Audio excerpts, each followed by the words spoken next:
كلمتان حبيبتان إلى الرحمن خفيفتان على اللسان ثقيلتان في الميزان سبحان الله وبحمده سبحان الله العظيم سبحان الله وبحمده سبحان الله العظيم. أعوذ بالله من الشيطان الرجيم. بسم الله الرحمن الرحيم. والصلاة والسلام التامين الأكملين على سيد المرسلين سيدنا محمد صلى الله عليه وعلى آله وأصحابه أجمعين. الحمد لله الذي هدانا لهذا وما كنا لنهتدي لولا أن هدانا الله. الحمد لله على نعمة الإيمان والحمد لله على نعمة الإسلام وأكرم بهما نعمة.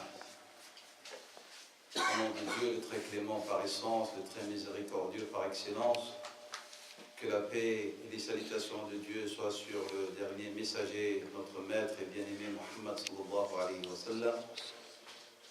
Rabbi shrah li sadri wa yassir li amri wa hlul 'uqdatan min lisani yafqahu qawli.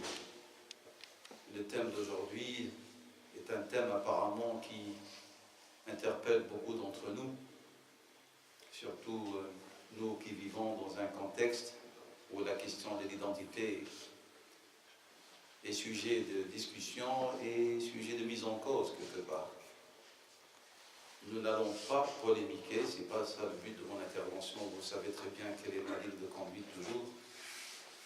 Je n'aime pas la polémique et je n'aime pas perdre mon temps dans la polémique.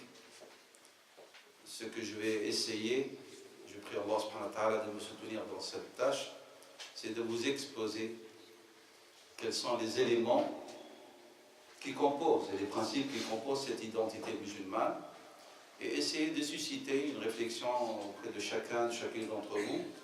Est-ce que cette identité, cette hawiya, avec ces principes qui la composent et qui sont nécessaires pour chaque croyant-croyante, doivent-elles forcément entrer en conflit avec l'autre?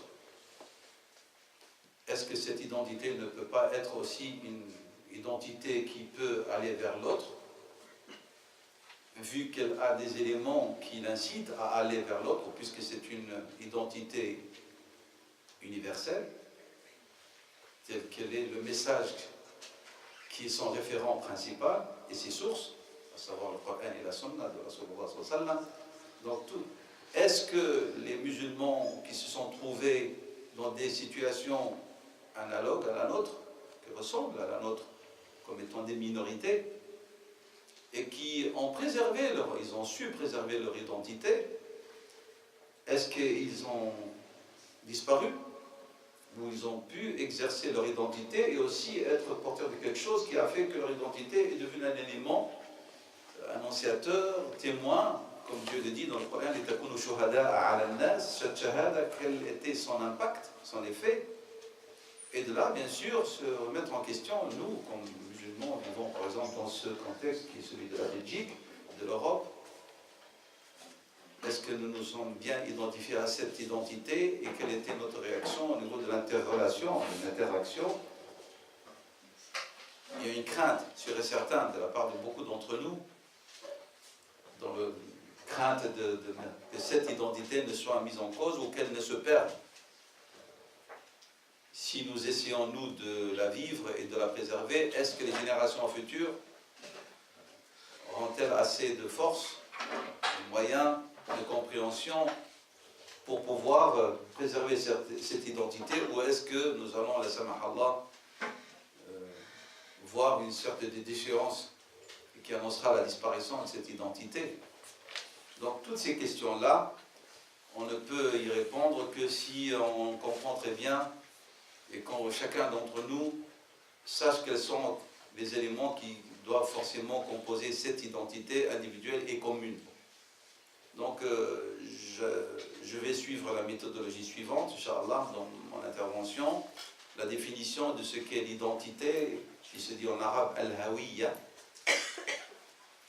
Puis après, je parlerai de l'identité de l'individu et du groupe.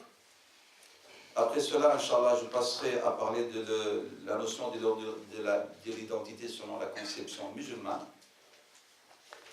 Puis je passerai, Inch'Allah, à vous parler des principes et des éléments, on va dire les éléments, les principaux éléments qui constituent cette identité musulmane. Donc je détaillerai ces éléments, Inch'Allah ta'ala. Et puis après, quels sont les aspects de cette identité. Et puis, bi'hawlillah ta'ala, j'ouvrirai le débat et j'espère que ce sera un débat fructueux où chacun apportera quelque chose qui nous permettra tous de sortir avec des éléments qui nous aideront à bien vivre cette identité et à bien l'annoncer. Sans, comme j'ai dit, que cela ne soit sujet de crainte de la part de l'autre. Donc l'identité du point de vue langue. Moi, je suis quelqu'un qui part toujours des référents arabo-musulmans, parce que ce sont mes référents. Et donc, même lorsque je donne des définitions, je vais me référer à nos sources. Sinon, je suis quelqu'un qui n'a pas de référent et qui parle d'une manière qui est comme si je n'ai pas de racines dans le temps et dans l'espace. Et ça, c'est tout à fait hors de question qu'on fasse cela. Donc, on définit l'identité comme étant l'ensemble, un ensemble, des circonstances qui font qu'une personne est telle. Elle est bien déterminée, différente des autres. C'est un ensemble, j'ai dit, de circonstances qui font qu'une personne est différente des autres, elle est bien déterminée, elle-même. Ça, c'est une définition qu'on trouve. Ce n'est pas la définition. Il y a d'autres qui la définissent d'une manière plus générale comme étant l'essence d'une chose. Le mahiya, on dit en arabe. Mahiyatu shay'i, c'est son essence. C'est l'essence d'une chose qui la différencie d'une autre chose. Le mot chose ici, dans la connotation arabo-musulmane, shay, est un terme général qu'on utilise pour déterminer et définir n'importe quel élément, qu'il soit d'ordre moral ou matériel. Dieu, subhanahu wa ta'ala, lorsqu'il parle de lui-même, il dit « Laysa kamithlihi shay ». Donc ce n'est pas le terme banal « chose » comme nous la concevons dans la langue française. C'est-à-dire individu, élément. Cet individu, il est moral ou il est matériel. Ça, c'est donc, je répète, donc il s'agit de quoi? Il s'agit, ils disent, l'essence d'une chose. Mahiyatu shay.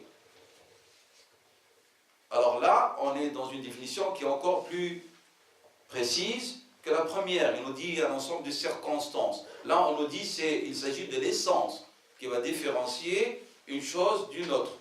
La chose peut être un individu, peut-être un groupe, peut-être un élément physique ou moral, peut-être une idée.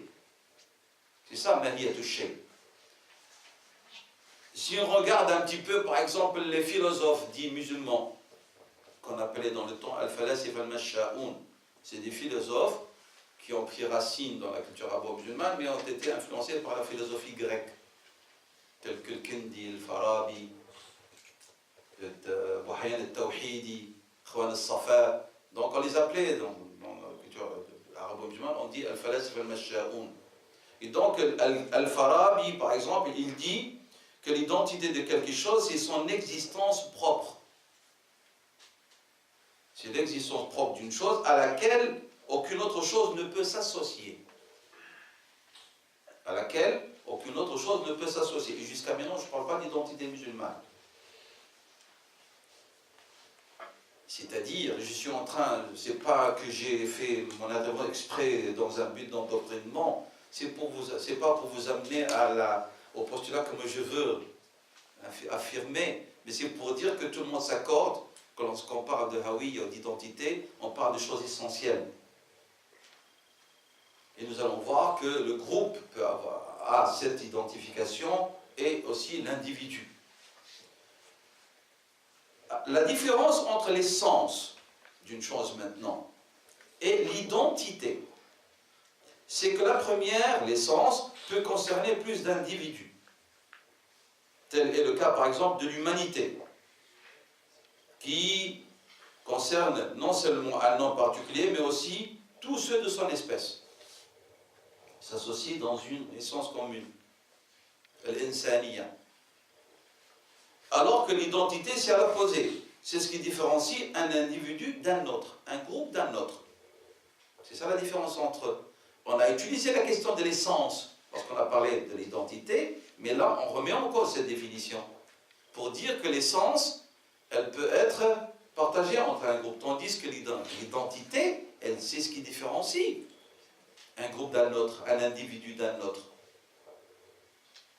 C'est-à-dire, si on nous dit que l'identité commune, c'est l'insaniya, c'est universel, et tout le monde doit se fondre là-dedans, c'est faux. Ça, c'est pas l'identité. L'identité, c'est autre chose. Ça va? Donc ça, ce sont des éléments qui doivent nous inciter à apporter une réflexion pour comprendre. Alors, il y a l'identité de l'individu et celle du groupe. Maintenant. Alors, qu'est-ce que l'identité individuelle de l'individu? Il y a déjà une dimension physique. Lorsqu'on parle de l'identité d'un individu, individuel. Il y a une dimension physique, une dimension psychologique. Lorsque nous parlons donc de l'individu, de son identité à lui. Celle-ci se caractérise par la continuité. Un individu doit avoir, donc l'identité, elle a une certaine continuité, elle est d'autant plus cernable, elle peut la cerner facilement, l'identité d'un individu. Elle est d'autant plus remarquable, on peut mieux la remarquer. Cette identité, qu'elle se distingue sans aucune ambiguïté par rapport à celle d'un autre. Cette reconnaissance aisée de l'identité individuelle est due essentiellement à ses propres caractéristiques, dont une grande partie sont plutôt innées et a une grande importance pour définir cette identité. Pour définir cette identité ou fonder la personnalité morale de l'homme. Ce que je viens de vous dire là, que je viens de développer pour parler de l'identité de l'individu, qu'elle est plus cernable, elle se base sur des éléments physiques et psychologiques, c'est le Cheikh Tahir ibn Ashur qui le dit. Dans son exégèse, At-Tahrir wa Tanwir, le tome 15, les pages 199-200. Cheikh Tahir ibn Ashur, lorsqu'il a parlé de l'insan, il a parlé de nafsuhu, mais il a abordé, elle a développé cette notion de hawiya. L'identité du groupe maintenant. Le groupe est une entité différente de l'individu. Et le groupe a lui aussi une identité. L'identité du groupe est à la fois innée et acquise, comme celle de l'être humain aussi. Il y a un aspect acquis et d'autres aspects qui sont innés. Et se compose de trois éléments. Le groupe, l'identité de groupe se compose de trois éléments. Un ensemble d'individus, deux, une terre, un espace géographique, et trois, des relations qui gèrent leur vie. Et c'est cet élément qui est le plus important des trois éléments constitutifs, cette entité du groupe. Donc, un groupe d'individus, une terre commune, un espace qu'ils partagent, puis des relations qu'ils gèrent. Donc, car lorsque nous parlons de l'identité d'un groupe, nous parlons de ce qui le différencie d'un autre groupe, c'est-à-dire, un, le type de relation entre les individus qui constituent le groupe d'une part, et la doctrine, l'idéologie, c'est ce qu'on appelle les relations, ce qui différencie ce type de relation des autres. Parce que les relations sont l'émanation de quoi? De doctrine, d'idées, qui définissent ce type de relation. C'est clair? La différence entre l'identité de l'individu et celle du groupe. Cette doctrine ou cette idéologie a été acquise par l'histoire du groupe social. Il y a une histoire. Ou par un effort de propagation de la part des partisans d'une religion ou d'une philosophie. C'est pour cette raison que l'identité du groupe peut évoluer ou changer partiellement ou complètement. À un moment donné de son histoire. Par exemple, si il y a une déchéance, faiblesse, alors il devient sujet d'agression, d'envahissement, des éléments qui composent son identité, surtout le troisième, qui est le plus important.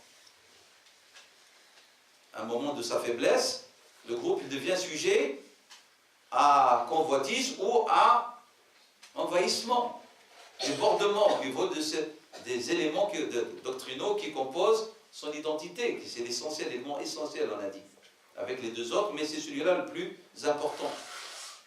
Ibn Khaldoun, rahimahullah, dans sa muqaddima, dans son analyse sociologique, il parle de cet élément-là, et il dit, faites attention, que lorsque vous êtes vaincu, vous risquez de disparaître. Et il a dit, parmi ce qu'il a dit, le vaincu, déjà, lui-même, il est enclin à imiter le vainqueur.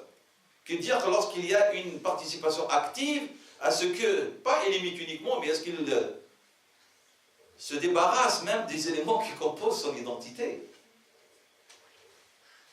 Donc, il y a beaucoup d'interférences. Il y a l'aspect psychologique interne et puis il y a l'externe qui intervient.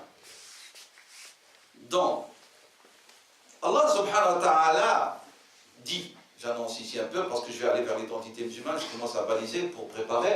Alors il dit qu'il y ait d'entre vous une communauté qui prêche le bien, ordonne ce qui est décent et proscrive ce qui est blâmable. Ce seront eux les bienheureux. Pourquoi ce qu'elle a dit là, Allah subhanahu wa ta'ala? Qu'il doit y avoir toujours des individus, des éléments dans le groupe qui doivent être en état d'alerte.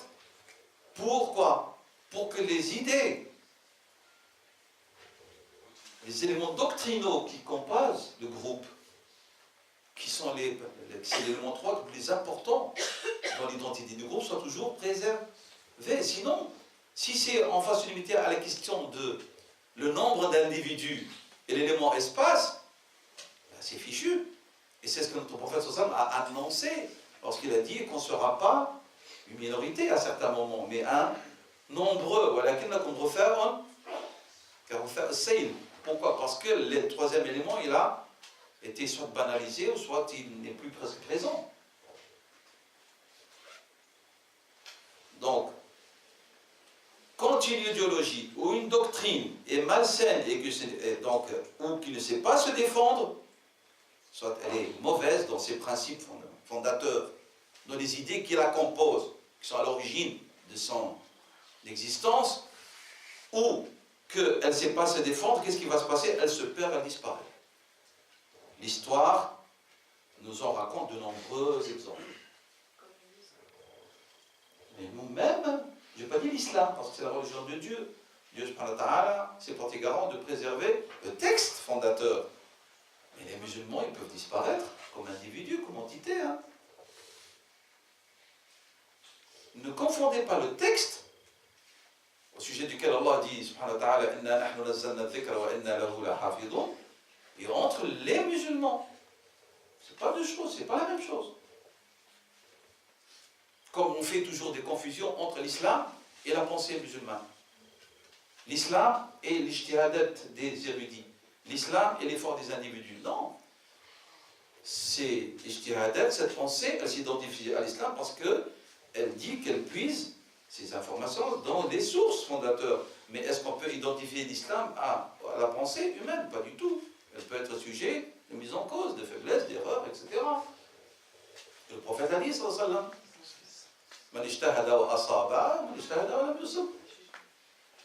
Donc il faut que les choses soient claires dans notre esprit. Comme ça, on n'est pas choqué, parce que le texte, il est là, il sait ce qu'il dit. C'est la loi de Dieu, elle est immuable, elle est infaillible, mais l'humain, il est faillible, lui qui traite avec le texte. C'est clair? Alors, quelle est la notion de l'identité selon la conception musulmane? L'islam définit habituellement l'identité en remontant à l'origine de l'homme, déjà. À la façon dont l'être humain a été créé. On ne s'arrête pas uniquement au niveau de l'identité musulmane dans le sens message islamique. Non, déjà, Allah subhanahu wa ta'ala, il nous ramène vers le début de la création. pour situer l'homme et son identité. Dieu, que soit exalté sa toute-puissance, a dit « L'homme fut extrait par nous d'une essence terrestre ». C'est la sourate 23, les versets, croyants, les versets 12, le verset 12. Déjà, il nous dit, voilà, premier élément concernant votre identité. Puis Allah subhanahu wa ta'ala dans la sourate 15, le verset 26, il dit, nous créâmes l'homme à partir d'une argile sonore, extraite d'un limon malléable. Et puis, dans la sourate 34, le verset 45, Allah subhanahu wa ta'ala dit, Dieu a créé tout animal à partir de l'eau. Il en est parmi eux qui rampent sur le ventre, d'autres ont 2 pattes pour se déplacer, certains en ont 4. Dieu crée ce qu'il veut, sa puissance est sans limite. Donc nous avons une origine commune aussi avec d'autres créations. Donc, il lui annonce quoi? C'est qu'il est une créature avant tout. Makhlouk. Lillah. Ou makhlouk lillah. Premier élément.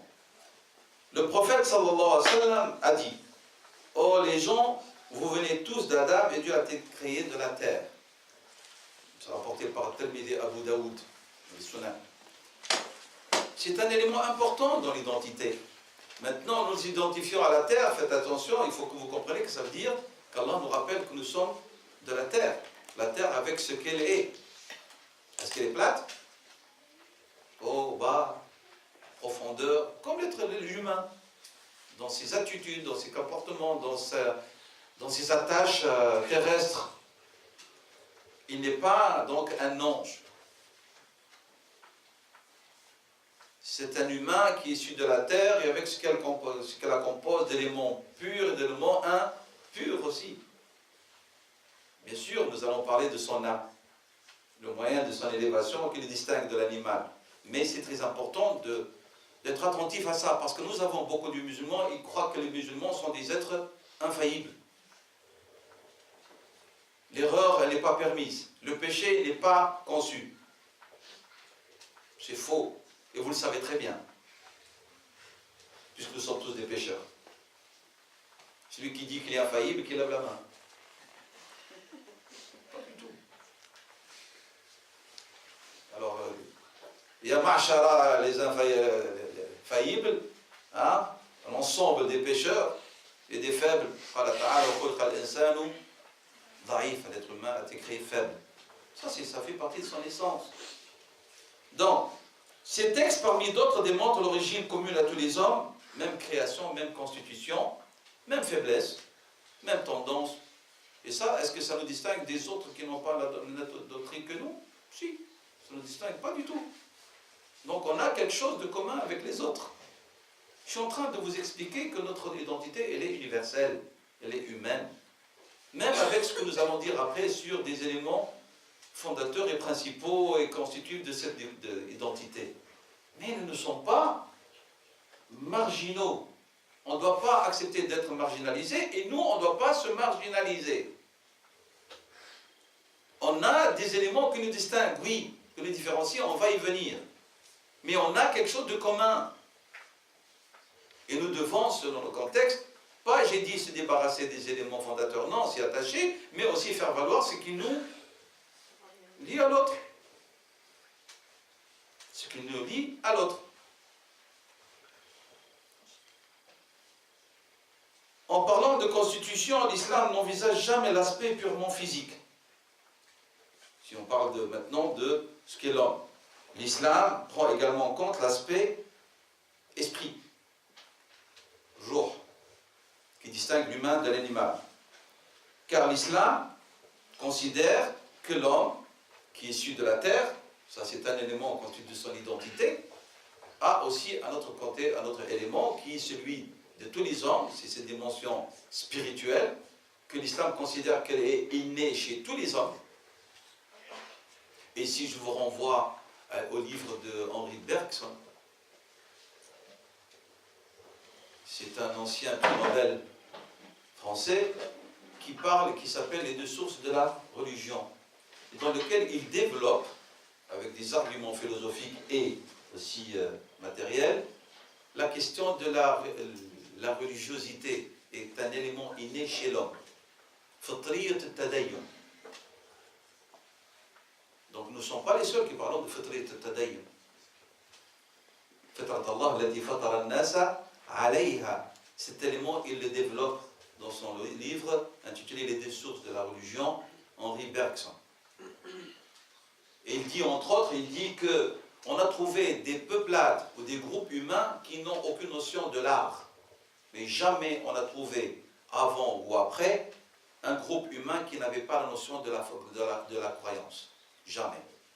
Quel qu'il soit ce peuple, même s'il est primitif, toujours on a trouvé des traces de croyance. Évoluer ou pas évoluer. Donc c'est pas comme dit Augustin que c'est parce qu'il y a une nécessité qui a fait que l'homme a certainement mis la crue puis il a développé. Non. Lui, il va à l'encontre de ça en prouvant que même dans des phases où l'homme était évolué de point de vue civilisation et qu'il maîtrisait et qu'il pouvait maîtriser les forces de la nature, il n'a pas cessé d'être croyant. Donc ici, donc, Allah subhanahu wa ta'ala et l'islam annoncent qu'il y a un élément commun qui est celui de l'origine, mais il dit plus que ça, il y a aussi le fitriyat al-tadayyun et quelque chose de commun à tous les hommes. Tous les hommes. Et pour nous, vous allez voir que la croyance est un des éléments de l'identité. Et nous croyons que cet élément, il n'est pas propre à nous uniquement, il est propre à l'homme comme tel. Donc ça participe activement dans l'identité commune de tous les hommes. Lorsqu'on parle de croyance, nous, ce n'est pas que nous distinguons des autres. Ça, c'est pour ce qui est de cet élément. La déviation que l'on peut observer, qui vont à l'encontre de l'islam ou de la foi en Dieu, de ce sentiment inné, vient de la volonté humaine. Donc, c'est-à-dire pour nous, elles vont à l'opposé de la nature humaine. Dieu exalté dit dans la sourate 7, verset 172. Il fut un jour où Dieu tira des reins des fils d'Adam l'ensemble de leur descendance et leur demanda, requérant leur témoignage formel, ne suis-je pas votre Seigneur? Tous répondirent, nous en témoignons. Ce verset est parmi d'autres que les penseurs musulmans, les érudits musulmans, les théologiens musulmans utilisent pour affirmer la question que ce sentiment de religiosité est inné chez l'homme. Fitriyat al-tadayyun. Le prophète sallallahu alayhi wa sallam, vous connaissez tous et toutes le hadith, kullu mawludin yuladu ala al-fitrati. Tout être humain, tout enfant naît à l'état pur, disposé par nature à croire en Dieu, mais ce sont ses parents qui font de lui un juif, un chrétien, un mohammédien. Ce sont des exemples que le prophète a cités pour dire l'influence du milieu socio-culturel qui peut dévier ce qui est inné chez l'homme. Le hadith est rapporté par le Bukhari. Donc l'identité véridique de l'homme, c'est de croire, de reconnaître son existence en Dieu et de reconnaître sa suprématie et aussi d'accepter son essence et son origine. Vous pouvez mettre parmi les versets comme référent pour cette question la sourate 30, le verset 30, sourate Rum. Donc, quant à l'identité du groupe, selon l'islam, c'est une identité donc, qui est restreinte sur le plan des éléments que la constituent, que la distingue des autres, mais elle n'est plus une identité qui assimile l'élément géographique espace là dont on a cité tout à l'heure. Et l'espace linguistique ou racial, tout cela va être mis à côté. Elle ne va garder ces trois éléments qu'on a cités pour l'identité qui est connue partout, c'est-à-dire l'aspect physique qui distingue un groupe ou un individu de l'autre, l'aspect espace et lieu, et puis nous avons 10 types de relations. Les deux, ils vont être mis à côté lorsqu'on parle de l'identité musulmane. C'est le dernier élément qui va être pris en considération plus que tout autre.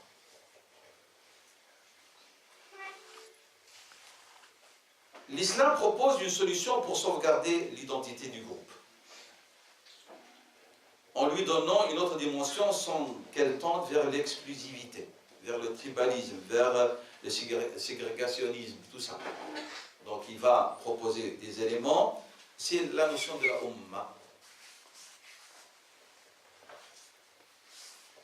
Donc, je rappelle, toujours je reviens vers l'arrière pour rappeler un peu ce que j'ai dit. J'ai dit qu'il y a une essence commune à tous les hommes, c'est qu'ils s'associent tous dans le janb al-insani, l'aspect humain, l'origine au niveau de la création, de sa composante, et c'est une composante qui s'assimile à la terre, mais en même temps, il y a cette dimension qui est de religiosité innée, qui est partagée par tous les hommes.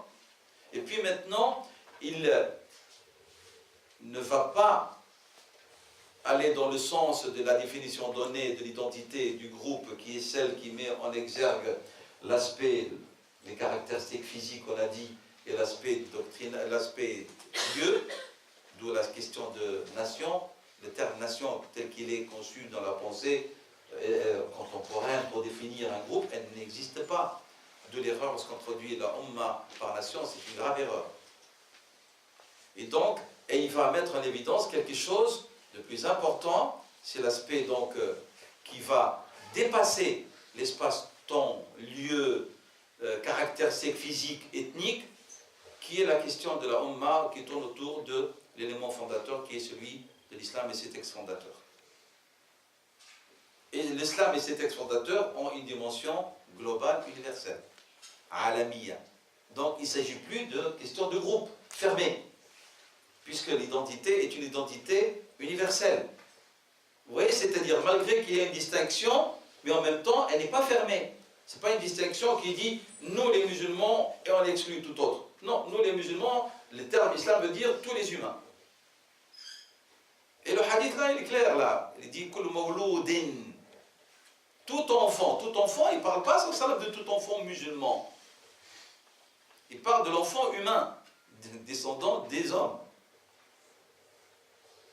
C'est clair? Et donc, déjà, regardez comment le prophète sallam et les musulmans et les premières générations qui ont compris le message appréhendent cette notion de ummah, de communauté. Ce n'est pas une communauté, c'est-à-dire recroquevillée sur elle-même parce que c'est elle. Non. La ummah, c'est moi et l'autre qui va faire partie, qui en fait partie. Et c'est pour ça que l'islam, il s'est propagé, parce que c'est une identité de l'homme. L'islam est l'identité de l'être humain, de l'homme. D'où la facilité que cette identité se propage et en même temps elle est préservée. Et nous allons, lorsqu'on va parler de certains éléments qui composent cette identité, par exemple, on va parler de la langue arabe, qui est devenue sujet de mise en cause par des individus qui composent la Ummah. Alors qu'en vérité, dans le temps, ces mêmes individus n'ont jamais mis en cause la langue arabe, tout en préservant leur langue maternelle, qui ont survécu jusqu'à, maintenant, après 14 siècles ou 15 siècles d'existence. Parce qu'on ne comprend plus ce que veut dire l'identité musulmane. Alors on a vu dans la langue arabe un ennemi qui va faire disparaître ma langue maternelle, que ce soit, je ne sais pas moi, l'ourdou, le turc ou le kabyle ou ce que vous voulez. Alors que ça n'a jamais posé de problème. Parce qu'on a compris.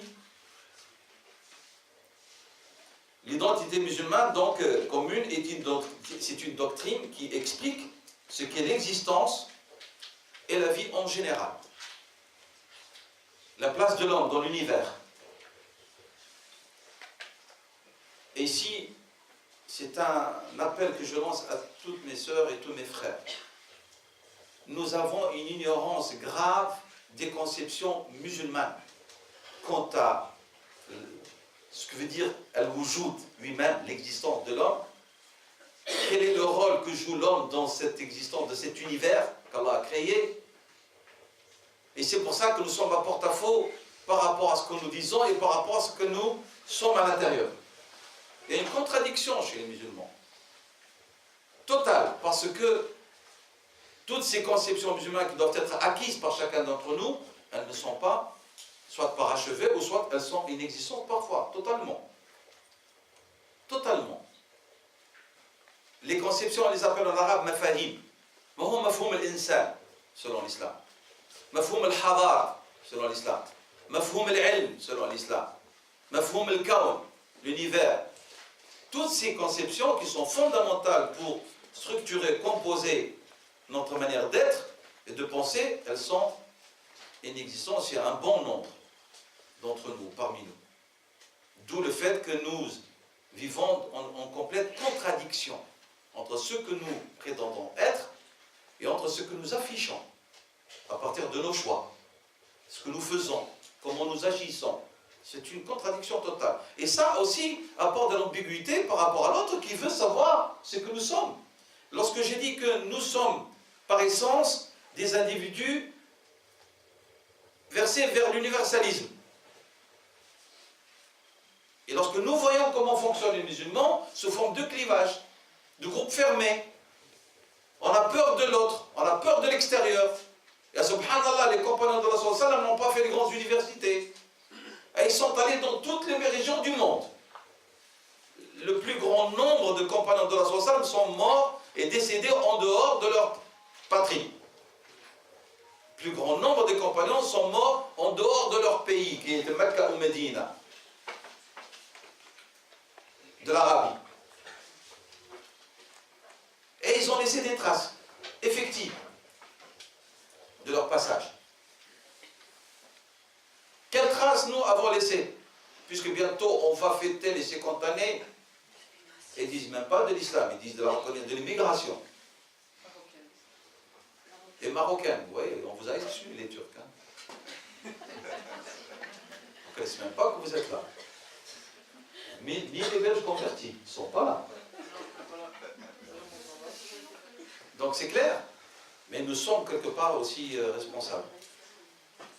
Il faut toujours, avant de montrer l'autre, il faut avant tout se renvoyer le questionnement vers soi-même. Toujours. C'est ça la sagesse même. La sagesse même, on commence par se questionner. Et si on voit que nous avons la compréhension la plus exhaustive, la plus saine, etc., alors on peut à ce moment-là, avant de dire l'autre aussi, dire est-ce que nous avons pu communiquer vers l'autre? Ça, c'est le deuxième questionnement. Après viendra alors, pourquoi l'autre ne réagit pas, malgré que je me suis mis en cause au niveau de ma façon d'appréhender mes valeurs, mes idées, mes concepts, et puis après avoir mis en cause mes moyens de communication, parfois vous êtes détenteur de la vérité, de choses simples, mais vous communiquez très mal. Et puis après, vous commencez à appréhender l'autre, pourquoi il ne réagit pas. À ce moment-là, on commence à parler, entre guillemets, de racisme, machin ou quoi. Mais là, directement, on prend le chemin le plus court. Comme a dit Mahdi al-Manjara, Allah Shafi, le fameux intellectuel penseur marocain musulman, il dit nous sommes des champions de la victimisation. Ouais. On n'a jamais entendu les compagnons se plaindre, malgré ce qu'ils ont vécu. Donc, cette identité, une fois mise sur place, tend à former une umma composée d'individus qui sachent, grâce à leur entraide, s'acquitter de la fonction primordiale que Dieu leur a assignée, la gestion de la terre en son nom, subhanahu wa ta'ala. Khalifa. Ce n'est pas un lieutenant, Dieu n'a pas besoin de lieutenant, subhanahu wa ta'ala. Dieu, il a institué l'homme comme gérant en son nom. C'est une gérance et non pas une lieutenance. On gère comme quelqu'un qui a un bien et il nomme quelqu'un, il lui dit tu gères et puis tu vas me rendre compte. C'est comme ça ce que Dieu a fait subhanahu wa ta'ala en toute liberté. Donc Dieu n'a pas institué sur terre un lieutenant, que dire certaines traductions, il parle de successeur même. Astaghfirullah. Donc c'est une gérance au nom d'Allah subhanahu wa ta'ala. En premier lieu, la croyance en Dieu l'unique est l'essence de cette doctrine musulmane. Croyance en Dieu, donc est l'essence de cette doctrine musulmane qui est, c'est-à-dire qui s'identifie à travers une identité. Allah subhanahu wa ta'ala, vous pouvez voir dans la sourate 6, Al-An'am, le verset 3, Dieu dit, il est Dieu souverain, maître des cieux et de la terre, il connaît vos pensées intimes et celles clairement énoncées. Donc, et nous fonctionnons par rapport à cette vérité. Le fait d'ordonner le bien et d'interdire le mal est la finalité de l'ordre qui réglemente les relations sociales des individus qui s'identifient à cette identité. Et là, lorsque moi je parle du fait d'ordonner le bien et d'interdire le mal, ne la voyez pas une fonction avec l'asa, où je vais commencer à battre tout le monde parce que Dieu a dit changer le mal par la main. C'est pas ça dans les questions. C'est-à-dire, vous avez une mission. Cette question de changer le mal à l'intérieur du groupe, ça, c'est pas donné aux individus. Ça s'appelle la fonction de la hisba, et qui est une fonction subalterne à celle du juge. C'est autre chose. Ce qu'on appelle ici, selon le jargon contemporain, la police municipale ou communale, qui n'a pas à gérer les questions d'ordre, c'est-à-dire des délits graves, etc. Non, elle va gérer les questions de comportement sur la voie publique, les stationnements, les marchands qui débordent avec leurs marchandises sur le trottoir, la propreté, etc. C'est ça leur fonction. Voilà, civisme. Voilà que lorsqu'il s'agit d'autre chose, à ce moment-là, de délit, ça c'est la fonction du juge. Et d'où le fait que jamais el muhtasib, celui qui est censeur de ce qu'on appelle la moralité publique, n'intervient lorsqu'il s'agit de délits qui ont des sanctions sous forme de peine légale. Jamais. Il n'a pas le droit. Pas le droit. C'est une question de... Parce qu'à ce moment-là, ça devient à la fois. Et donc, maintenant, lorsqu'on est en groupe, on parle muhim à la fonction d'ordonner le bien dans le sens absolu. Le bien, c'est tout ce qui plaît à Allah subhanahu wa ta'ala. C'est dans ce sens-là. Ne réduisez pas le sens du bien, c'est-à-dire le vol, l'arnaque. Mais non, j'ai dit, ça c'est la fonction du censeur, du muhtasib. Mais le bien, c'est-à-dire comme l'islam le définit.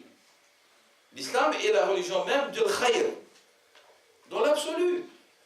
Et nous devons veiller. Alors lorsque je dis le bien, selon l'islam, d'accord, ça c'est clair. Ce bien est une valeur universelle, selon notre religion. Même si on est en train de nous leurrer avec la question de l'évolution des mœurs, mais le bien reste le bien et le mal reste le mal.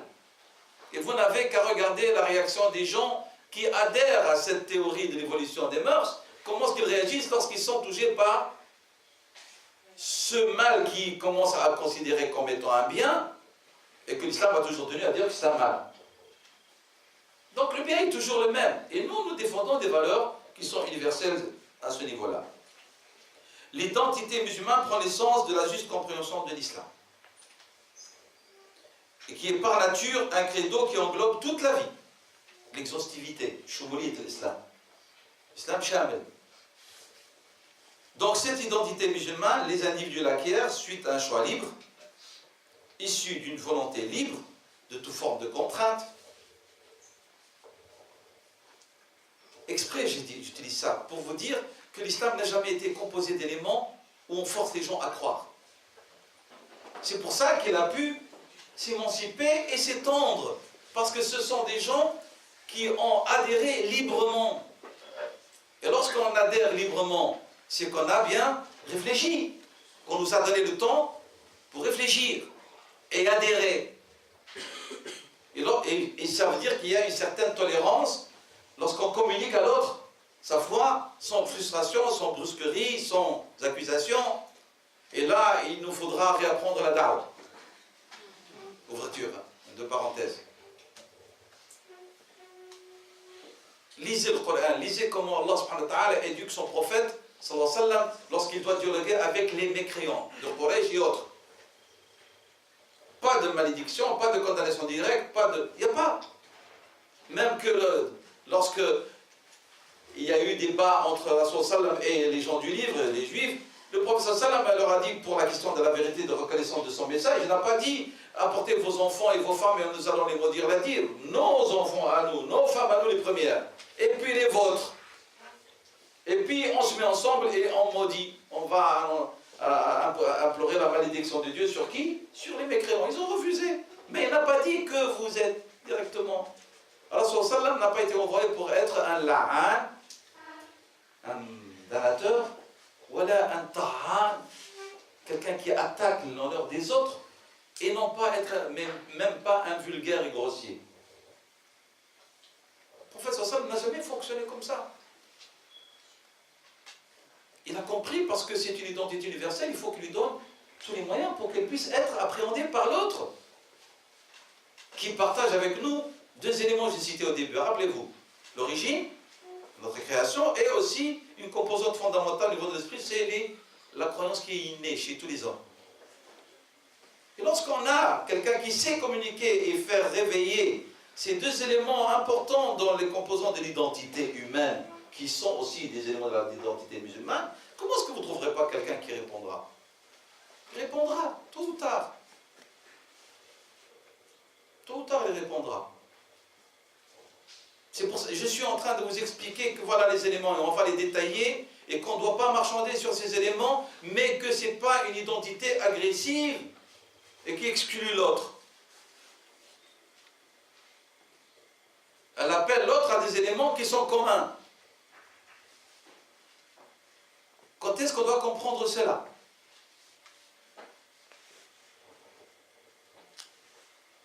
Les origines, donc Allah subhanahu wa ta'ala, donc maintenant, il nous appelle donc vers ces éléments. Je vous réfère à la sourate 98, le verset 5, dans lequel Allah subhanahu wa ta'ala dit, pourtant que leur prescrivait cette loi. C'est quoi qu'est-ce qu'elle prescrit cette loi? Elle prescrit quoi? Dieu dit subhanahu wa ta'ala, sinon d'adorer Dieu, d'un culte pur, sincère, d'être assidu à la prière et de pratiquer l'aumône. Telle est la vraie religion. وأمروا إلا ليعبدوا الله مخلصين له الدين حنفاء ويقيموا الصلاة ويؤتوا الزكاة. Le message de l'islam, il est simple. Et c'est ce que le prophète sallallahu alayhi wa sallam demandait à ses compagnons. Lorsqu'ils arrivaient, il leur dit d'annoncer quoi? De parler aux gens de la shahada. C'est commun, croire en l'existence de Dieu. Et lorsqu'ils répondent à cela, qu'est-ce qu'on leur demande? Salat. Puis on va voir les autres éléments. Là, on vient dans un lieu, le chien s'y interdit. La personne est intéressée par l'islam.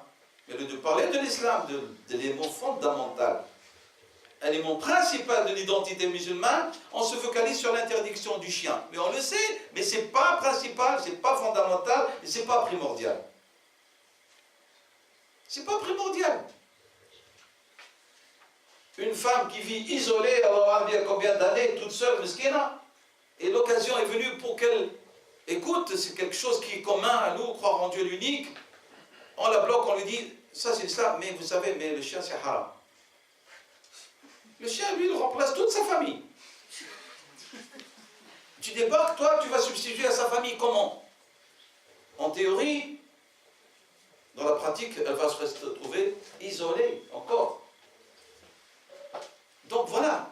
Donc il y a une manière même de présenter l'identité, de la comprendre et de la présenter elle-même. Les éléments constitutifs de l'identité musulmane. L'islam est un ensemble de constituants dogmatiques à la lumière desquels prend forme l'identité de l'individu. Et à partir de l'individu, bien sûr, on va parler du groupe, puisque le groupe est un ensemble d'individus.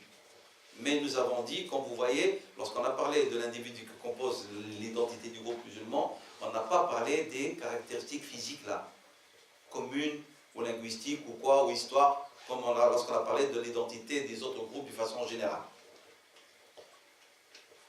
Leur origine, c'est-à-dire ces éléments dogmatiques, est divine, car ils sont l'expression de la volonté et de la science d'Allah subhanahu wa ta'ala.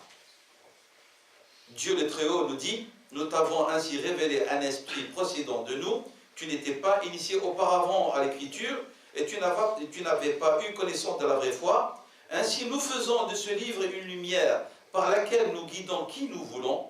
Tu ne fais en vérité qu'appeler les hommes vers une voie sans détour. Les hommes. C'est la sourate 42, la consultation Shura, verset 52. On doit lire le Coran autrement. Je n'ai pas dit autrement dans le sens, c'est-à-dire, ça sous-entend contextualisation. Non, je n'ai pas dit. C'est dire, on doit arrêter de lire le Coran de manière superficielle. C'est ça ce que je veux dire. Il faut aller vers une lecture de ces maqasid, en plus de ces règles, bien sûr, juridiques, mais maqasidiya. Quelles sont les finalités que ce texte veut que se réalise dans la vie des hommes? L'identité musulmane se compose d'éléments à caractère éternel, qui doivent être respectés comme tels. Ces éléments constitutifs de l'identité ne peuvent être sujets à la modification ou à la transformation, car ils émanent de la part de Dieu qui les a élaborés. Cette stabilité n'est pas un signe de décadence ni d'archaïsme. C'est une constance qui signifie l'ordre et la solidité. Il faut un axe pour le mouvement. Tout mouvement a besoin d'un axe. En l'absence de l'axe, c'est le désordre. Regardez autour de vous, quel que soit l'élément dont on peut parler. S'il n'a pas un axe, c'est le désordre. Pour nous, cette stabilité, c'est l'axe qui permet qu'il y ait un ordre. Parmi les conséquences de cet axe, cet ordre, par exemple, un sens à notre existence. Ce n'est pas un sens qui change et qui engendre à ce moment-là une anarchie, l'ambiguïté, et on ne sait plus où on va. Maintenant, on sait d'où on est venu, pourquoi on est venu, où est-ce qu'on va. Donc ça, cette philosophie, elle donne un sens donc à l'identité de l'individu et du groupe. Pour nous, les musulmans, nous considérons que cette stabilité est le signe même évident de la progression, du progrès. D'autres, ils considèrent les choses autrement. C'est leur droit. À nous de faire preuve et de montrer que la stabilité, elle donne plus de sens à la vie. Nous partons de la notion de la création. Les planètes, elles ont toujours toute une orbite. Les constellations, elles ont toujours une étoile mère. Nous, on fait partie de la création. Donc nous ne sortons pas du cadre de la création. Que l'homme lui-même identifie comme étant, elle, à l'origine de l'harmonie dans l'univers. Et là, nous sommes un élément qui fait partie des composants de l'univers, donc on ne va pas déroger à cette règle. Et c'est pour ça que notre démarche philosophique, si je peux dire, elle est plus conforme à la création et à un fonctionnement de l'univers que celle des autres. Nous sommes un élément, nous fonctionnons comme fonctionne l'univers avec ses composantes les plus microscopiques aux plus géantes. Donc nous sommes dans l'ordre du fonctionnement universel. Donc le premier élément maintenant, nous avons dit, c'est l'élément doctrinal. C'est le premier élément qui constitue cette identité, l'élément doctrinal, car elle détermine la vision que doit avoir l'individu ainsi que la umma de ce qui est l'homme, ce qui est son rôle dans l'univers, ainsi que les relations qu'il doit entretenir avec l'univers, avec celui qui est à l'origine de l'univers, qui est Dieu, subhanahu wa ta'ala, et qu'est-ce qu'il lui incombe comme mission. Donc c'est ça, en résumé, l'élément doctrinal. Je l'ai résumé. Donc tout ce qui est en rapport avec la aqida et tout, en vérité, ça, comme finalité, ça. Rab'i ibn Amir, le compagnon de Rasul, lorsqu'il était lorsqu'on l'a envoyé pour parler avec Rustum, le chef d'état-major de l'armée persane, il a dit clairement, il a défini l'islam en 2 mots, c'était pas compliqué. Il a dit, Dieu nous a envoyé un prophète, un message, pour sortir les hommes de l'adoration des hommes vers l'adoration de Dieu des hommes. C'est simple, conforme à la création elle-même. Donc, l'élément doctrinal, quelle est sa mission qui est fondamentale? Ta'bid an-nas ila rabbil alamin. Les hommes reconnaissent que Dieu, il est leur Seigneur, créateur. C'est tout. C'est aussi simple que ça, l'islam. C'est pour ça que son message, il n'a jamais été compliqué, comme nous l'avons compliqué. Il est simple. L'islam est une religion des plus faciles à aborder et à comprendre. Des plus faciles à comprendre. N'importe qui, tu lui parles de l'islam, il comprendra. Parce que tu vas lui parler de sa nature. Et tu lui fais remarquer qu'il fait partie des composantes de l'univers. Soumis lui-même à des règlements, à des lois, il peut l'appeler mère nature. Nous, on lui dit, mais la mère nature, elle-même, elle subit des lois. Donc, il faut aller qu'on aille vers l'essence première de cette mère nature. C'est celui qui l'a contraint à agir ainsi. Donc, c'est le créateur.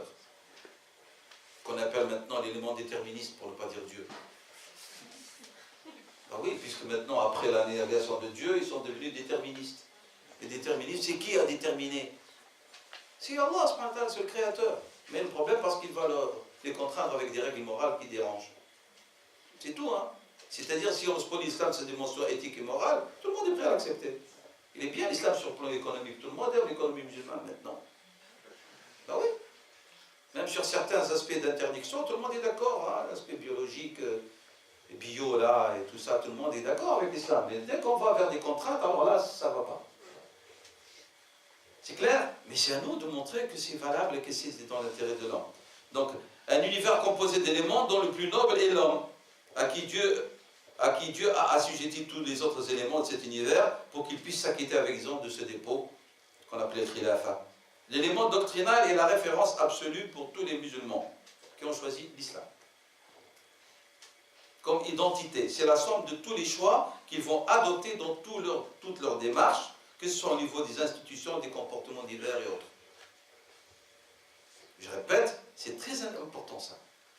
On ne se focalise pas sur l'élément doctrinal qui est l'élément fondamental de la doctrine de l'identité. On est en train de se chamailler sur les questions foroua, secondaires et élémentaires.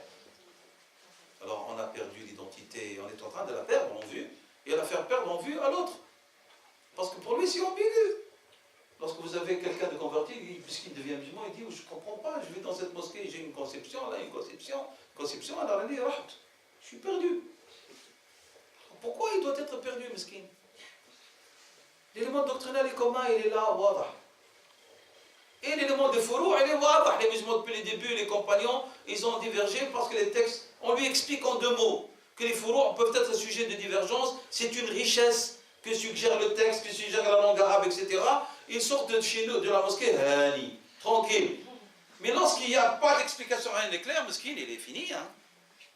Qu'est-ce qui se passe là? Donc ça, c'est pour ce qui est de cet élément doctrinal. Je ne veux pas trop m'étaler, mais je vais l'expliquer comme ça en 2 mots. Le deuxième élément, c'est l'élément moral. L'islam est venu avec une éthique morale, sociale complète. Donc l'élément doctrinal, premier élément constitutif, doctrinal, rapidement j'en ai parlé, sans trop de détails. L'élément moral, c'est-à-dire c'est la dimension éthique. Sans éthique, l'islam, vous pouvez le considérer, il est aux abonnés à le prophète sallallahu alayhi wa sallam, il a résumé son message en quelques mots. Il a dit innama bu'ithtu li'utammima makarim al-akhlaq. Il y a d'autres versions de ce hadith où il y a plus de détails, mais si nous prenons ce début du hadith, serait très certainement, il n'a même pas dit bu'ithtu, il a dit innama, le ta'kid. Et pour vraiment spécifier quel est le sens de son message. Je n'ai été très certainement envoyé que pour parachever les nobles vertus. Et c'est pour ça que nous, comme détenteurs d'une identité commune, lorsqu'on voit certains éléments de notre identité défendus par d'autres, nous allons vers cet autre et on dit, nous défendons une partie qui fait partie de notre identité. Les valeurs communes. Il y a des valeurs communes de justice. L'adala, la famille, le travail, l'honnêteté, et ainsi de suite. Et ce n'est pas des valeurs communes. Pourquoi est-ce que nous devons être amenés à les défendre et à s'exprimer tout haut pour le travail, pour l'honnêteté, pour la justice, l'égalité? Pourquoi est-ce qu'on est absent? Ça nous interpelle pas, ces valeurs? Est-ce qu'ils ne font pas partie de notre éthique, qui est un des éléments constitutifs de notre identité? Oh que oui!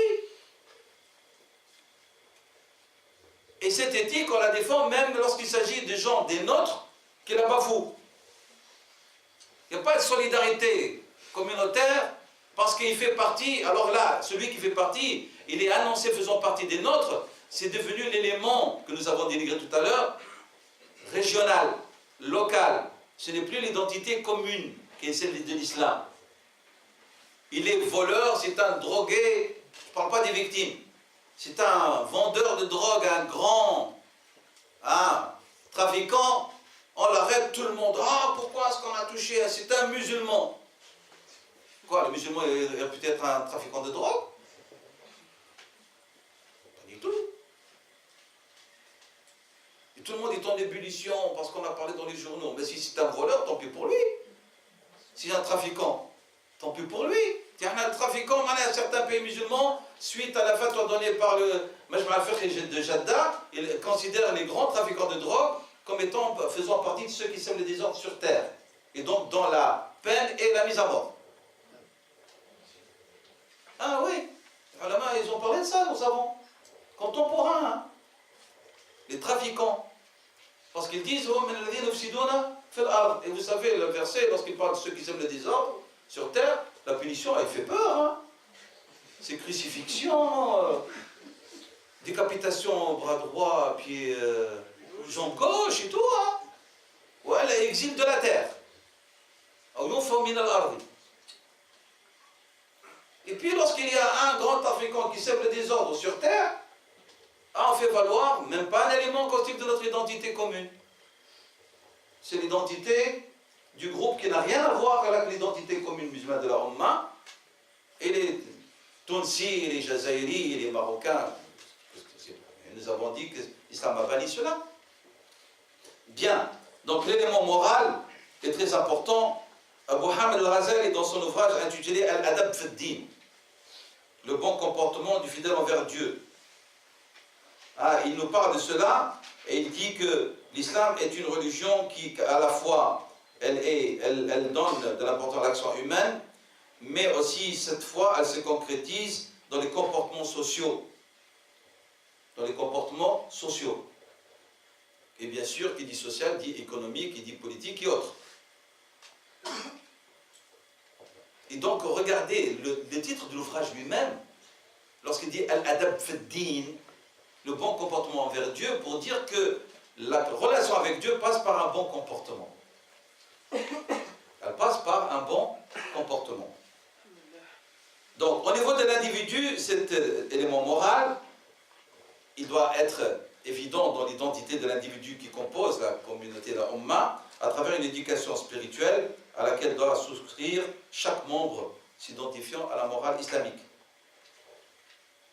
Depuis là, de bas âge, on lui apprend comment se purifier et comment aussi apprendre à faire ce qu'on appelle le tazkiya et comment il va transcender par une relation intime avec Allah subhanahu wa ta'ala que beaucoup d'entre nous négligent.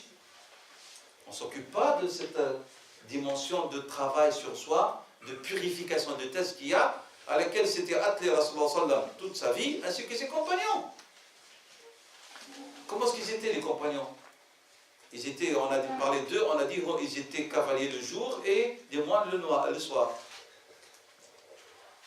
On ne développe pas cette dimension-là de dhikr de Dieu subhanahu wa ta'ala, le premier dhikr, la lecture du Coran, les prières surrogatoires, la méditation, c'est pas du yoga. Parce que le yoga, il fait le vide. Le musulman, il médite sur quelque chose de concret. Le sens de son existence, le sens de ses actions, la finalité de ses actions, son devenir, il réfléchit sur quelque chose qui va l'amener à se dépasser, se transcender. Donc ça, c'est pour ce qui est de l'individu.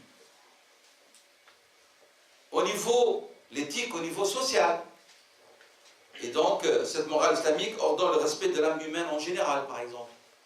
L'âme humaine en général. L'islam interdit aussi toute forme d'injustice. Ça fait partie de l'éthique musulmane. L'islam ordonne la solidarité et l'entraide, communautaire et extra-communautaire. Sayyidina Omar, n'a-t-il pas vu ce vieux juif, vêtements délabrés, pauvre, il lui a dit, on a prélevé. Quoi? Qu'est-ce qu'on prélève? Non, pas zakat. Le jizya, lorsque tu étais jeune, et lorsque tu as vieilli, on t'a négligé. Et il lui a prescrit pas une donation. Non, une pension permanente de Bayt Mal Muslimin. C'est comme ça que fonctionnent les musulmans, que fonctionnaient les compagnons. Ils ont bien compris la dimension. Donc, lorsqu'on parle d'entraide, de solidarité, ça fait partie de des éléments, de l'élément moral, qui est un des éléments constitutifs de notre identité, et qui doit s'exprimer. Et si je vous pose la question, quelle est la profondeur de l'action sociale des musulmans vivant ici en Belgique, qui ont, parmi les éléments constitutifs de leur identité, l'aspect moral, dans la solidarité avec les besogneux, quelle que soit leur origine? Très peu s'activent dans ce domaine-là. Très peu. Comme si ça ne fait pas partie de nos valeurs et de l'éthique musulmane, du lieu où on se trouve. Nous, on attend d'aller au Maroc pour faire cela. C'est comme ça qu'on pense. Oui ou non? C'est pas la vérité? On a une donation à faire, une action sociale à faire, on va la faire au Maroc. Et pourquoi tu ne le fais pas au lieu où tu te trouves? Tu n'as pas une responsabilité vis-à-vis de ton prochain? Parce que l'islam te demande, avec tes valeurs universelles, qui composent ton identité, d'aller vers l'autre, pour qu'il connaisse ces valeurs communes universelles. Hein. Et c'est-à-dire qu'ils connaissent l'islam, qui est la religion de la fitra. Jihan, tu n'écouteras pas, hein, même s'il est musulman.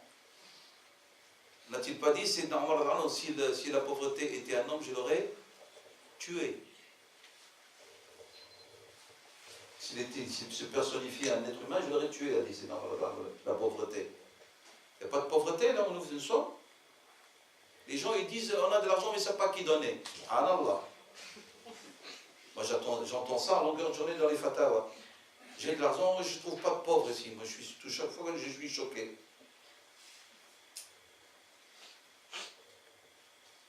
C'est normal. Pourquoi est-il à donner aux non-musulmans? Mais parce qu'il exerce un élément de son identité qui doit avoir un effet social. Il a exercé. Le troisième élément qui constitue cette identité, c'est l'élément que nous avons dit, l'éthique au niveau individuel, au niveau social, ce sont des échantillons, je ne vais pas vous les détailler trop. L'autre élément, le troisième élément, c'est l'élément social maintenant, de l'identité musulmane. Il y a donc, nous avons dit, l'élément doctrinal, un élément moral, maintenant l'élément social. Ce troisième élément compose l'identité musulmane, après que nous avons vu donc l'élément doctrinal et l'élément moral, les liens sociaux solides et fermes sont des finalités voulues par l'islam. Les liens sociaux solides et fermes sont des finalités voulues par l'islam. Cela s'exprime par certaines règles fondamentales: justice, égalité des chances, garantie des droits, entre musulmans et non-musulmans aussi, entre musulmans entre eux et entre musulmans et non-musulmans. Le débat qui a eu lieu, si un musulman venait à tuer un non-musulman, est-ce qu'ils sont égaux? Ou est-ce que le musulman est meilleur que le non-musulman, donc on ne peut pas trancher au niveau de ce délit et condamner le musulman? Sayyidina Ali s'est prononcé, il a dit, même sentence que lorsqu'il s'agit d'un homicide commis par un musulman envers un musulman. Même sentence.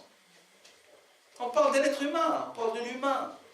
Sinon, l'islam n'est plus une religion universelle, porteur d'une identité universelle. S'il va commencer à agir, musulman, il est supérieur au non-musulman, donc si le musulman tue le non-musulman, il n'y a pas de sentence. Non, c'est Ali a dit, qu'est-ce que vous racontez? Même délit, même condamnation. Et c'est ce qu'a exprimé Abu Yusuf, l'un des compagnons d'Abu Hanifa. Il a affirmé aussi cette position. Donc, il n'y a pas de place dans une société musulmane ou dans un groupe musulman pour une élite qui serait favorisée par sa richesse, ses origines, sa race, sa langue, etc. Et les musulmans, comme communauté, ils doivent, lorsqu'ils sont majoritaires, vivant parmi eux, vivent une minorité, vous savez très bien que cette minorité, elle a un droit à l'existence d'une manière exclusive, unique dans l'histoire. Sayyidina Muhammad sallallahu alayhi wa sallam a dit « Man adha » celui qui nuit à un dhimmi. Vous savez le terme dhimmi que certains orientalistes ont utilisé dans un sens péjoratif, comme si c'était une insulte. Vous savez ce que ça veut dire dhimmi? Huwa fi dhimmati. C'est-à-dire, moi je me porte garant de sa protection à l'intégrité physique et morale. Ça veut dire dhimmati. Lorsqu'on dit que quelqu'un il est décédé, on dit huwa fi dhimmatillah. Il est parti, il est entre les mains de Dieu, subhanahu wa ta'ala, qui est le très clément, le très miséricordieux. Et le prophète a dit donc celui qui nuit à quelqu'un qui est sous notre dhimma, sur notre responsabilité, eh bien il n'y a plus de pacte entre lui et nous et Dieu. S'il y a traîtrise, ça dans tous les pays du monde, s'il y a traîtrise, à ce moment-là, il y a preuve, il y a condamnation. Mais le principe qui détermine notre relation avec l'autre, si les minorités vivent parmi nous, c'est la protection de tous ces droits à tous les niveaux. Est-ce que c'était de la théorie? Non, c'était de la vérité historique pratiquée par les musulmans.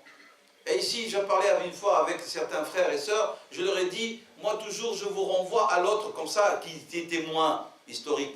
Il y a des lettres de correspondance, c'est des manuscrits de la communauté juive qui vivait parmi les musulmans en Andalousie, en Afrique du Nord, en Égypte et en Irak. Et c'est un historien américain juif qui a assemblé ces lettres et les a traduites en anglais. Et il y a une copie de ce document, de ce livre assemblé qui s'appelle les documents de la Guéniza à la Bibliothèque royale. Cet auteur, il s'appelle Salomon David Gothein.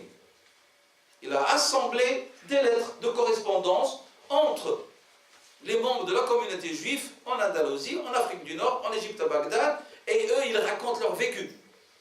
Liberté de circulation, droit de commercer, droit à pratiquer leur culte, droit d'enseigner leur culte, droit de disposer de tribunaux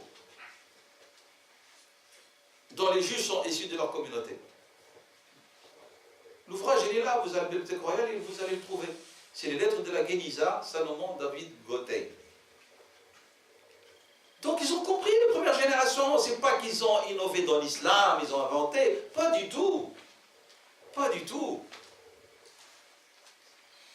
Parce qu'ils ont compris que leur identité n'est pas une identité fermée, elle annonce des valeurs communes.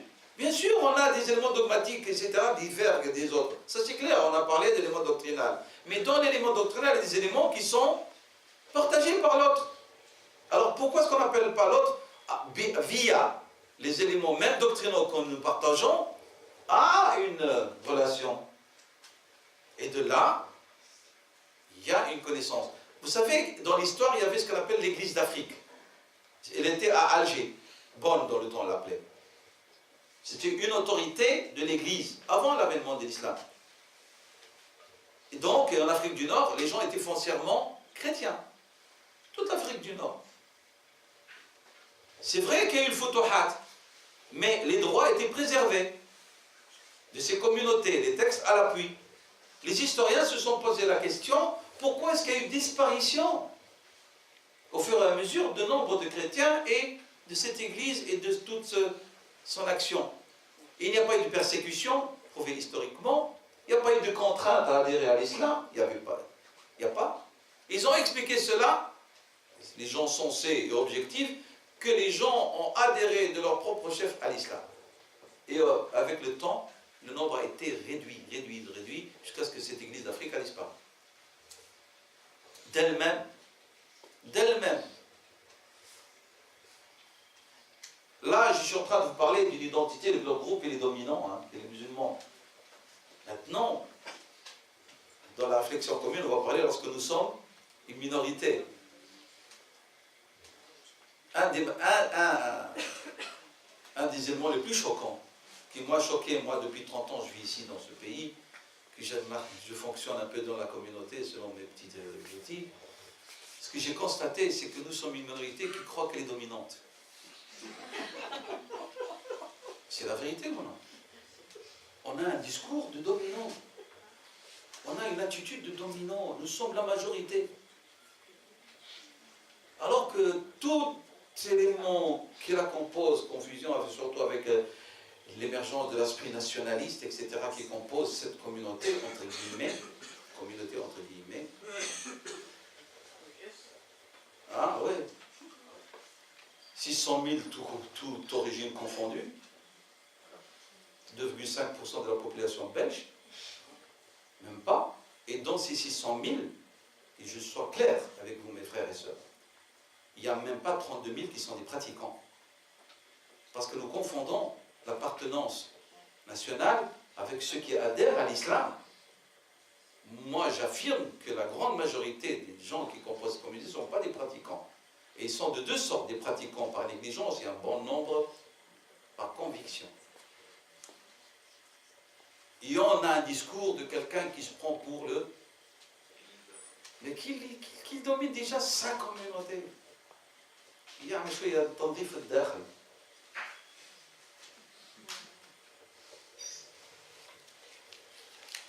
Quatrième élément composant cette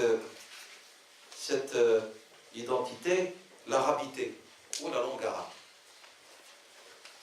La langue arabe est le lien entre tous les musulmans, parce que c'est la langue du Coran, la langue du texte référent, du référent. Révélation en langue arabe, compréhensible, Dieu dit. C'est la sourate 26, le verset 195. Bilisan arabiyyin mubin. Langue arabe explicite, évidente, compréhensible. Un livre, Dieu dit, au verset explicite et clairement exposé. Un Coran arabe adressé à des gens sensés. Ah là, il faut la souligner. Toutes les couleurs. À des gens sensés. Ya'qiloun. Ya'qiloun. Sourate 41, le verset 3. Il ne faut pas confondre la langue arabe et la race arabe. Ça, c'est le nationalisme arabe qui émergeait sous l'impulsion des Anglais. Et donc, on va le voir s'exprimer à travers la notion du panarabisme. Ah, et dont un des doctrinaires, Michel Aflaq, chrétien arabe, et puis il va s'exprimer avec Saddam Hussein, et puis avec Jamal Abdel Nasser, et avec l'Assad, père, et puis avec le Gaddafi. Donc vous voyez la conception. Une union sur base de la langue et de la race, entre guillemets, de l'ethnie arabe. Et les Arabes n'étaient rien sans l'islam. Inexistant de la carte. Les Persans, vous savez ce qu'a dit le chef d'état-major de l'armée persane lorsque les musulmans sont venus frapper aux portes de l'Empire persan? Il a dit, excusez-moi le terme, mais c'est historique, il a dit, ces chiens d'Arabes, qu'est-ce qu'ils viennent? Vous savez qu'est-ce qu'il voulait dire par là? Parce que les Arabes, même ceux qui ont pu former des royaumes à l'époque, le Manadira ou le Kindiyin, ils étaient divisés en deux groupes. Une entité qui défendait les derrières de l'Empire byzantin contre l'agression persane. Et l'autre partie, il défendait et protégeait les derrières de l'Empire persan contre les donations, etc. C'est-à-dire, il jouait quoi? Le rôle de chef de garde au service des deux superpuissances de l'époque, à vous de faire l'analogie par rapport à actuellement. Alors c'est là que, alors il lui a dit, si vous voulez qu'on vous donne des caisses, des sacs de nourriture, on va vous les donner. Mais Rabi'i, lui, il a rompu tout avec les attraits terrestres. On nous le décrit historiquement, il avait des tresses, pour vous dire que les tresses ne sont pas haram. Oui, ils ne sont pas haram. C'est normal, c'est d'âge, c'est pour viser des tresses. Mais simplement des tresses qui ne ressemblent pas à celles des femmes. Ses cheveux étaient pendantes. Mais il n'arrivait pas jusque-là, il ne marchait pas une marche d'efféminé. C'était un homme. Mais ce n'était pas interdit. Alors il nous décrivait, il avait des vêtements lourds, courts, parce qu'il était pauvre, les compagnons. Il avait sa lance dans sa main, un cheval, et pour l'éblouir, Rostom installe des tapis, des coussins en soie sur le chemin, devant une tente luxueuse. Il va, hein, comme nous, on entre quelque part, on perd tout. Lui, il n'a pas perdu la boussole, il savait, il a bien compris. C'est l'identité, il s'est imprégné avec, elle est claire. Et il est porteur de quelque chose d'universel. Et il a fait exprès, chaque fois qu'il passait devant un coussin, il le trouvait avec sa lance. Puis il est venu devant la tente, il a attaché son cheval à l'entrée de la tente. Et il est allé lui parler. L'autre lui a dit tout ce discours. Il lui a répondu en 2 mots.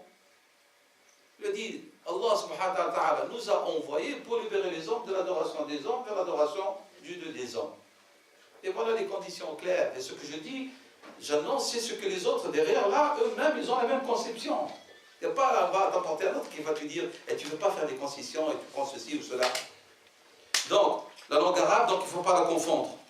Donc, qu'est-ce qu'on peut dire? On peut dire que c'est une identité qui a ses propres spécificités par rapport à d'autres, et qui lui donne donc des éléments fondateurs différents, et ceci cadre avec la définition qu'on a dit au début, que l'identité va faire en sorte que l'individu ou le groupe va différer l'un de l'autre. Nous avons, je vous rappelle que l'identité n'est pas l'essence, parce que l'essence, elle peut être propre à un groupe, et donc, tandis que, et elle peut différencier l'essence, tandis que l'identité, elle est plus stable, elle est plus générale. L'identité des musulmans, nous avons dit, elle est exhaustive.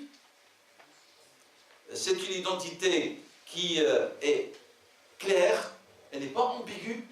puisque ces éléments sont clairs et évidents, sa fonction, celui qui est porteur de cette identité, elle a été annoncée dans la Sourate al-Dhariyat, 51, le dernier verset, que vous connaissez tous et toutes les versets, et tout le monde le répète, mais on ne comprend pas sa dimension. Qawlu ta'ala, certes, je n'ai créé les djinns et les hommes que pour qu'ils m'adorent. Que veut dire le ubudiyya là? C'est autre chose. C'est pas cela. Ubudiyya dans sa conception et sa définition exhaustive, quelle est la finalité de ce porteur de cette identité? Le verset « وَإِذْ قَالَ رَبُّكَ لِلْمَلَائِكَةِ إِنِّي جَاعِلٌ فِي الْأَرْضِ خَلِيفَةً » Parce que votre Seigneur a dit aux anges « Je vais instaurer sur terre un gérant en mon nom. » Ça, c'est sa fonction. Quel est le but qu'il recherche? Le raya, le but de celui qui est porteur ou celle qui est porteur de cette identité. C'est quoi? Selon vous? Quel est le but? Oui, bien sûr, retournez là-bas, retournez à la maison. Parce que c'était la maison de nos parents, c'est celle-là. Où est-ce qu'il était Adam, alayhi salam et Hawa? Comme Jannah. On veut retourner à cette maison, première maison, c'est ça notre finalité, pas autre chose. Les autres, ce sont des moyens. Ne confondez pas par vos projets que vous cherchez à réaliser sur terre, à les réaliser comme étant en eux, ce sont les finalités. C'est pas ça le hadaf. Tout cela, ce sont des étapes intermédiaires pour atteindre la demeure, le devenir final. Et lorsqu'on comprend que ce qui est sur terre, quelle qu'il soit sa valeur au niveau de sa réalisation, n'est qu'un moyen, alors on va le relativiser. Et relativiser toutes les conjectures et toutes les dissidences et les désaccords à son sujet. Tout en restant fidèle, bien sûr, au principe. Les éléments constitutifs de l'identité et ce que nous avons comme mission. Mais il va être banalisé et réduit par rapport à celui qui est extrême. C'est ça le raya. La finalité des finalités. C'est celle-là.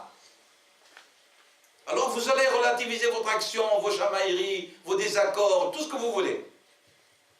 Mais lorsqu'on oublie al-hadaf, alors on croit que tout est ici. Donc,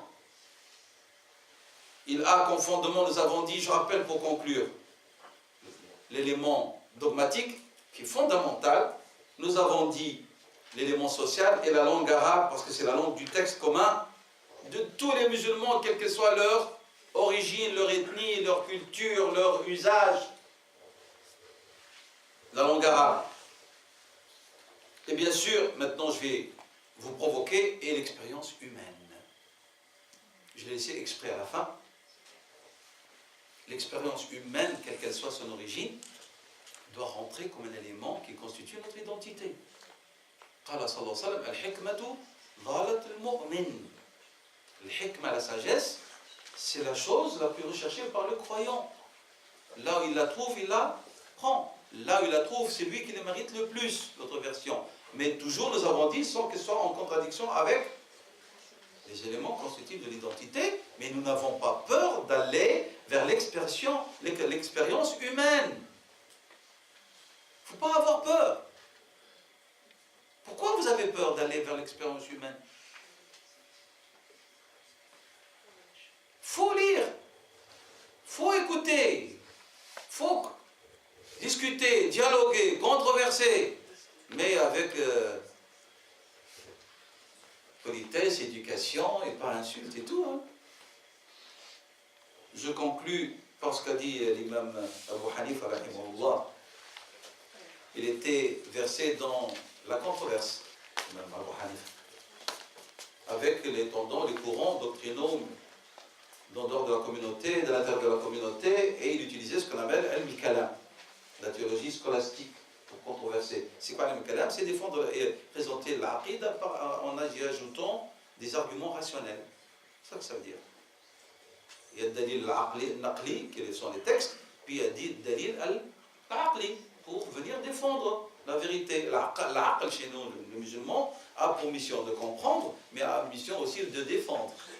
Comme l'avocat qui est convaincu de la véracité des dires de son client, alors il va déployer toute son énergie pour le défendre. Et ben nous, les musulmans, avant d'adhérer à l'islam, on nous demande d'utiliser l'aqal. Dieu dit, il s'adresse à des gens sensés. Une fois que tu es convaincu de la véracité du message, pas parce que tes parents sont musulmans, ça c'est tout à fait normal qu'on te passe le flambeau, mais on te demande dans notre religion à certains moments, pas de remettre en cause, mais de réfléchir ta foi, de nouveau, pour qu'elle soit, vous y adhérez, vous l'acceptez, pas par conformisme, mais par conviction. On nous demande tous, Mohammed Ghazali dit, Iman al-Muqallidi la ya'taddu bihi. La foi du conformiste n'est pas fiable, disait Mohammed Ghazali. Il faut retravailler sa foi pour ne pas être mis dans le doute ou dans l'ambiguïté par la moindre secousse. Et donc, il recourait à dans la controverse à cette méthode, et alors ses étudiants lui ont dit, pourquoi, ya imam, vous nous défendez d'user de al-kalam? Il a dit, parce que nous, lorsqu'on discutait avec l'autre, on avait le souci de sa personne. C'est-à-dire, c'était pas pour dire ah, ya kafir. Ah, tu vois, je t'ai battu. Hein. Non, je veux qu'il voit la vérité. Et donc, ils utilisaient une manière, faire adab, faire là, il y a une présentation, il y a tout qui va avec. Tandis que vous, lorsque vous controversez, vous cherchez à discréditer l'autre. Démarche différente. أسأل الله سبحانه وتعالى أن يجعلنا وإياكم ممن يستمعون القول فيتبعون أحسنه. اللهم انفعنا وانفع بنا وزدنا علما يا رب العالمين. وصلى الله وسلم وبارك على سيدنا محمد وعلى آله وصحبه